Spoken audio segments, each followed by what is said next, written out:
नमस्कार, मैं अभी जिला शिक्षा पदाधिकारी के कार्यालय के पास खड़ा हूँ। ये जिला शिक्षा पदाधिकारी का कार्यालय है। इस कार्यालय के ऊपर जिला की शिक्षा व्यवस्था को दुरुस्त रखने और सुदूरवर्ती गांवों तक जो शिक्षा का अलख है उसे जगाए रखने की जिम्मेदारी है। और इस जिम्मेदारियों का किस तरह से निर्वहन यहाँ के जिला शिक्षा पदाधिकारी के द्वारा किया जा रहा है, उसके बारे में आपको इन खबरों के माध्यम से मैं बताने की कोशिश करूंगा। और आप भी समझिए कि यह किस तरह से जिला शिक्षा पदाधिकारी के कार्यालय के द्वारा कार्य किया जा रहा है।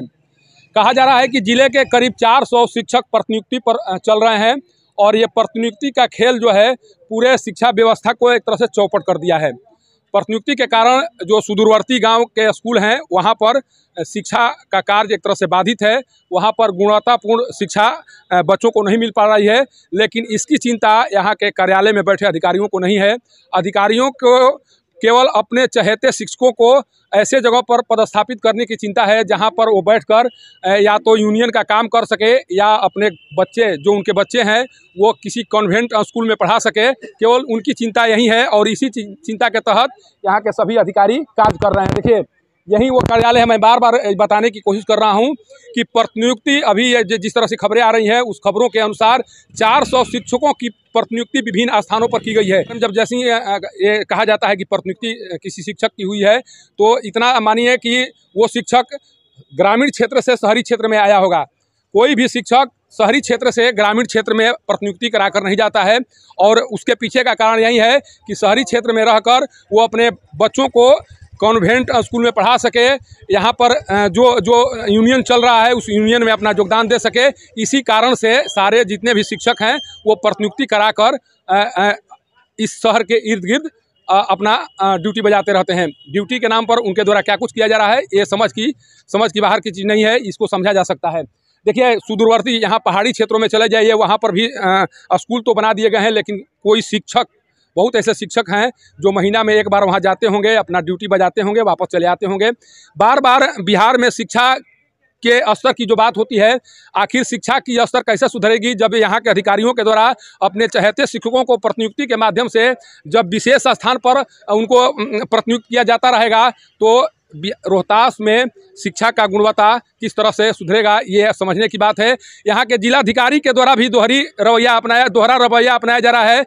एक तरफ जिलाधिकारी के द्वारा स्वास्थ्य विभाग में जितने प्रतिनियुक्ति के तहत जितनी लोगों का पदस्थापन किया गया था उसको रद्द कर दिया गया, ये कहते हुए कि प्रतिनियुक्ति के कारण जो व्यवस्थाएं हैं वो चरमरा रही हैं। जब आप स्वास्थ्य विभाग से मांग कर सकते हैं, जब स्वास्थ्य विभाग में प्रतिनियुक्त ANM GNM डॉक्टर का प्रतिनियुक्ति आप तोड़ सकते हैं, तो यहाँ के शिक्षकों का प्रतिनियुक्ति आप क्यों नहीं तोड़ रहे हैं? आखिर किन कारणों से? जब शिक्षा के गुणवत्ता को बेहतर बनाना है तो सबसे पहले जो जिन ग्रामीण क्षेत्रों में जहाँ की व्यवस्थाएं चरमरा रही हैं वहाँ पर आपको दुरुस्त करना होगा। लेकिन अधिकतर देखा जा रहा है कि जो पहाड़ी क्षेत्र के शिक्षक हैं या सुदूर गाँव के शिक्षक हैं वो प्रतिनियुक्ति कराकर इन्हीं कार्यालयों में आकर अपना योगदान देकर सेवा कर रहे हैं। सोचिए कि उनके द्वारा किस तरह की सेवा दी जा रही होगी, किस तरह से बच्चों को पढ़ाया जा रहा होगा। आप समझ सकते हैं जिस कार्य के लिए उनकी नियुक्ति हुई है उस कार्य को उनके द्वारा किस तरह से किया जा रहा होगा, ये समझना कोई दूर की बात नहीं होगी। लगातार इस कार्यालय पर उंगली इसलिए उठाए जा रहे हैं कि सब कुछ जानते हुए भी ये यहाँ के अधिकारी भी जान रहे हैं कि इस प्रतिनियुक्ति के कारण शिक्षा व्यवस्था चरमरा रही है। इसके बाद में भी प्रतिनियुक्ति को तोड़ने का साहस यहाँ के अधिकारियों के द्वारा नहीं किया जा रहा है। आखिर वो कौन सी मजबूरी है? आखिर उस मजबूरी के गिरफ्त में क्यों ये अधिकारी आ गए हैं जिनके द्वारा पूरे सिस्टम को बिगाड़ने का कार्य चल रहा है? आखिर अधिकारी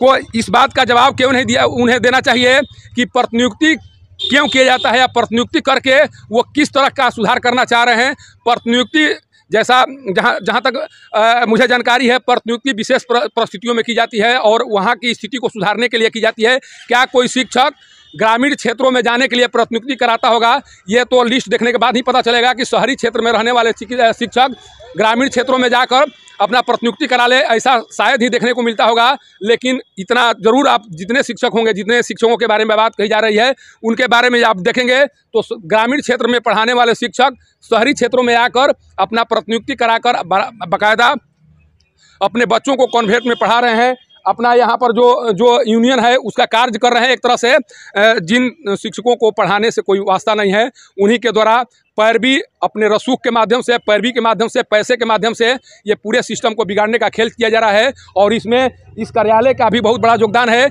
इस कार्यालय को ये क्यों नहीं बताना चाहिए कि आखिर प्रतिनियुक्ति जो किया गया है उनको किस आधार पर किया गया है, उनकी ज़रूरत क्या थी जहाँ पर उनकी प्रतिनियुक्ति हुई है।